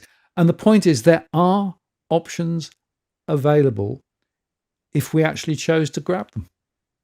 Yeah, and I honestly, anyone who wants to get a sort of view of how Treasury's been degraded, go and watch David Pearl's interview on the John Anderson podcast. So David Pearl, I think, is an just what the level under a deputy secretary, so pretty senior. And I'm sure he would have got to the full level if there wasn't the politics involved. And he's a bit of a pushback guy, a bit like me. So he ended up being a bit of a square peg in a round hole, which is why he left. But he was very scathing on what's happened to Treasury. Yeah. And not that I've worked there for 20 years, but it's definitely a different place to when I was there 20 years ago. So when I watched this thing, I was like, wow, yeah, it resonated with me because I worked there for 3 years. And the way I could write briefings and everything 20 years ago, I couldn't do it now by the sounds of it. Because unfortunately, it's not frank and feel, it's not independent anymore. It's never truly independent because it's obviously represents government. But, it's a groupthink place. It's a political place. It's, whatever. He has some great words. Just really worth watching if you want to get a sort of ex-insider view on everything that's wrong with the Treasury. And there's another guy too who was there when I was there. I remember meeting him. He wouldn't remember me because I was just very young at the time. But Stephen Anthony, he was ex-Treasury guy. He was very good. And he hasn't been very complimentary either, judging by all the things he's written. He's a very smart economist. Look, definitely we have a failure of institutions in this country that's gotten worse. And I don't know what caused it, or it's almost been like boiling the frog slowly. Like it's kind of happened gradually over 20 years. But then you get to the end of it and you look back and you go, geez, like we started here and we're like way over here, but it's happened so slowly that you haven't noticed it until you look back. Yeah. And that's kind of the situation you're in. And from what I understand, from listening to other people like Catherine Porter, who's my favourite energy expert in the UK, it sounds like the UK is very, very similar. We've both got broken civil services here, or they call it, public service here, civil service in the UK. And we've kind of got tail wagging the dogs in both places. And I think that's part of the reason why we're just in these productivity-free, productivity-less, rudderless places where we just seem to be stillborn. We can't do anything, policy-wise, in a policy sense, or anything. Like we're almost like colonies with their deers stuck in headlights, unfortunately. Well, it's interesting. Just waiting for the truck. And Andy Burnham, the new PM, been in about a month, he came in and in one of his first speeches said, the last 40 years, the political system and the surrounding processes in terms of the Treasury and all of those have not served ordinary people. Actually, they have been part of the problem. He actually went on to say, actually, most politicians have been part of the problem too. It'll be interesting to see whether he actually can turn the corner on this and take a different path. I think he's going to find it much more difficult than he thinks it is at the moment. But the fact that now a prime minister is actually admitting that the last 40 years have actually been a disaster. And that's quite interesting. But it is absolutely true. If you look back, you can absolutely see that the policy settings have been wrong for at least the past 40 years. And unless it changes, we're going to continue to spiral down, as you say, low productivity, all those things. But there is opportunity. There is an alternative path, which is possible. And I guess part of what we want to go on doing is preaching the gospel, Leith. And you do that quite regularly. You've been on lots of different shows. If people want to find out more about where you do and what you do and what you've been saying, where do they go? Yeah, so they can go to macrobusiness.com.au if you want to read my written stuff. My YouTube channel is just type my name, Leith van Onselen. That's basically where I have all my interviews and everything. I've been doing heaps of those. I did, Sky News today, 3AW radio this morning, Sky News yesterday. I'm doing interviews through the wires. I was meant to do Carl Stefanovic today, but that got cancelled. I think he was sick, so I'll probably go on that later this week. So that'll be my third trip on Carl. And basically could be flying up to Sydney next week or so to tape an immigration special. I might be back to Sydney following that to do another one.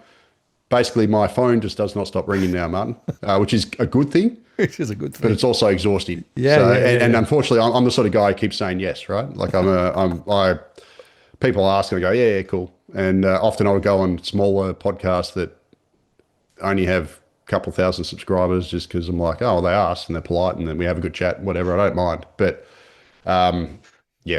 that's so macrobusiness.com.au or Leith van Onselen YouTube. That's it. Yeah, terrific. And look, the point is that you care very much about the future of Australia, as I do too.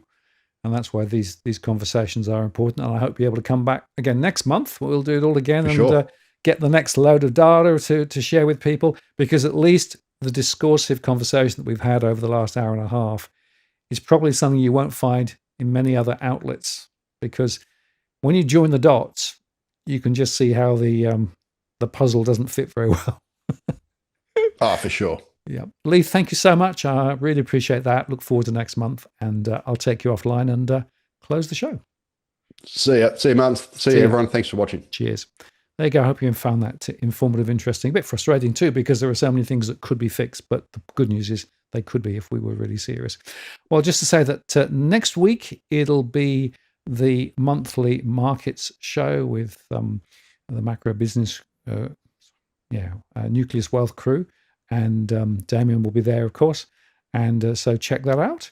And I'll look forward to seeing you on that show next Tuesday. And also, of course, the daily recorded shows as well. I make them every day. So I look forward to seeing you on those. Take care. Have a good evening. Thank you very much for the super chats as well. Appreciate those. And I'll look forward to seeing you next time. This is Martin North from Digital Finance, signing off. Take care.